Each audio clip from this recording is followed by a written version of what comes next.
आप लोगों के सम्मान की बात करते होंगे कि आप लोगों का जो संस्कृति है उसको हम जीवित रखेंगे, ज़मीन को आपको दिया जाएगा, लेकिन आप लोग तो सभी जगह से बेघर हो गए।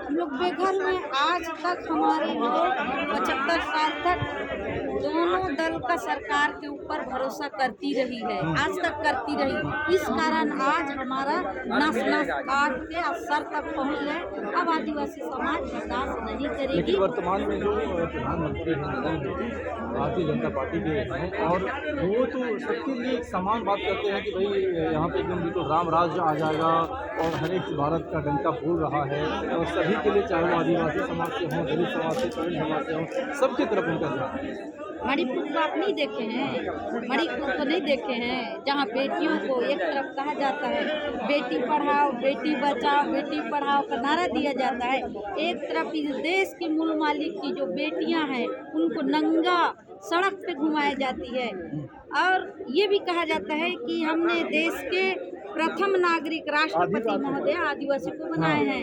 क्या देश की जो सर्वोच्च पद है, सर्वोच्च संस्था है संसद का, जो भूमि पूजा के लिए, वो दलित आदिवासी को वहाँ भूमि पूजा करने नहीं दिया जाता, वहाँ लोकार्पण में करने उसको शामिल नहीं किया जाता। और ये कैसे समान नागरिक की बात करते हैं? एक तरफ हमको शोषित किया जाता है, मानसिक टॉर्चर किया जाता है, जो उच्च पद में है वो टॉर्चर हो रहे हैं, और जो गांव में दबे कुचले हैं उनको किसी को नक्सल के नाम से, किसी को अभ्यारण्य के नाम से, किसी को विस्थापन के नाम से बेदखल कर रहे हैं। आप इतिहास देख लीजिए, भारत का इतिहास देख लीजिए, जितने बांधे बने हैं, जितने सेंचुरी बना है, उसमें प्रभावित हम लोग भी हुए हैं। हमने, हमारे पास खोने के लिए कुछ भी नहीं रहा। हमने 75 साल तक सरकार के ऊपर भरोसा करती रही, कांग्रेस को भरोसा करती रही, बीजेपी को भरोसा करती रही। इसी कारण है आज हमारे ऊपर मध्य प्रदेश के सीधी जैसे घटना को सुने हैं। मध्य प्रदेश में बीजेपी के शासन में हमारे एक आदिवासी भाई के ऊपर मुंह में पेशाब कर दी। मणिपुर का घटना आप सुन ही रहे हैं, मणिपुर में हमारे बेटियों को नंगा घुमाए गए। तो आप कैसे कह रहे हो सबका साथ सबका विकास? फिर हम आपसे पूछते हैं, हम मीडिया से पूछते हैं कि यहाँ पे कहाँ पे समान दिख रहा है? अभी बताइए, एक तरफ आदिवासी के लिए जो कानून है धारा 244 मैंडेट, जल जंगल जमीन खान खनिज, उस विशेष जहाँ पे वनांचल में रहने वाले, जो ग्राम सभा के अंदर रहने वाले, उनकी रूढ़ी नीति परंपरा के तहत जीवन जीने वाले, लघु अनुपज वन पर आधारित रहने वाले लोगों के जो उनका जीवन जीने का तौर तरीका है, उसको ख़त्म करने के लिए 2023 वन कानून लाया है। इसलिए हम गांव से निकल के, एक एक घर से निकल के, समुदाय जिला स्तर राज्य स्तर करते प्रतिनिधिमंडल दिल्ली के जंतर मंतर में हम 2-3 बिंदु को लेकर हम यहाँ विरोध प्रदर्शन मणिपुर की बात आप कर रहे हैं, और आपकी मीडिया में आप देख रहे हैं कि जिस तरीके से मीडिया में, क्या लगता है आपको कि मीडिया में इनको बहुत ज़्यादा नहीं न्यूज़ दिया गया, ऐसी बातों को मीडिया में नहीं लाया गया बहुत ज़्यादा, जानबूझ को दबाने का कोशिश किया गया? वो तो गनीमत है, कितने दिनों बाद वो मीडिया से निकल के आए।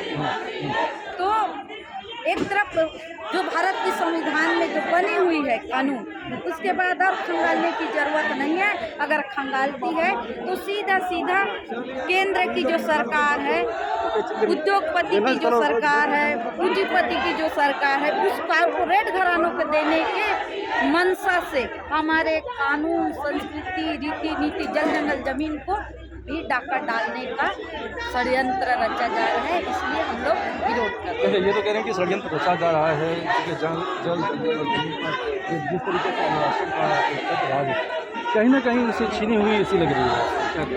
बिल्कुल सर, देखिए जिस जनसंख्या में आज आदिवासी समाज हर प्रदेश में रह रहे हैं, क्या उस जनसंख्या में उनके पास आज व्यवसाय है, क्या नौकरी है, क्या रोजगार है? नौकरी तो किसी वर्ग में भी नहीं है। लेकिन आप देखिए कि क्या उस जैसे आज शिक्षा संगीत हो गया आपका, है ना। आप जो है बहुत बड़े बड़े आप इंडस्ट्री देख लीजिए, क्या उसके मालिक आदिवासी नहीं है?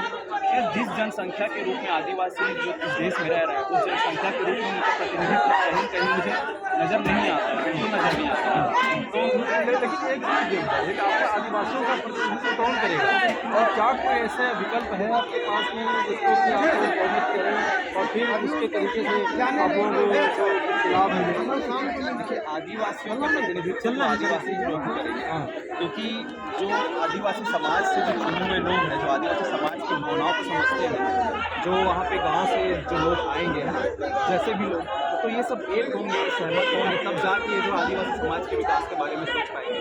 लेकिन आज हम देख रहे हैं कि आदिवासी समाज के बहुत सारे बच्चे जो है दिल्ली में रह के पढ़ रहे हैं, अलग अलग शहरों में रह के पढ़ रहे हैं, जो शहरी स्तर में रह रहे हैं, उनका जो है योगदान बहुत कम है। जो लोग गांव से आते हैं, ये जो है दीदी नेताम जी हैं, ये खुद एक पद पे हैं, जनपद पद पे है, पंचायत पद पे है शायद, है ना, जिला पंचायत पद पे है। ये गांव से आई हुई है, तो सोचिए जो गांव के लोग हैं, ये इतना संघर्ष कर रहे हैं, और जो हमारे जो भाई बहन लोग हैं, जो बाहर में रह रहे हैं, शहर में, वो लोग जो है बिल्कुल संघर्ष नहीं कर रहे हैं। तो आज जो आदिवासी की लड़ाई जो है हर लोगों को लड़नी पड़ेगी। जो लोग शहर में रह रहे हैं, जो लोग गांव में रह रहे हैं, सबको एक साथ होकर लड़ना पड़ेगा। कहीं ना कहीं एक तरीके से मुझे लगता है कि जो लोग आज नौकरी में आ गए हैं, समाज का आरक्षण ले लिए हैं, वो लोग जो है एक तरीके से कहीं ना कहीं एकजुटता की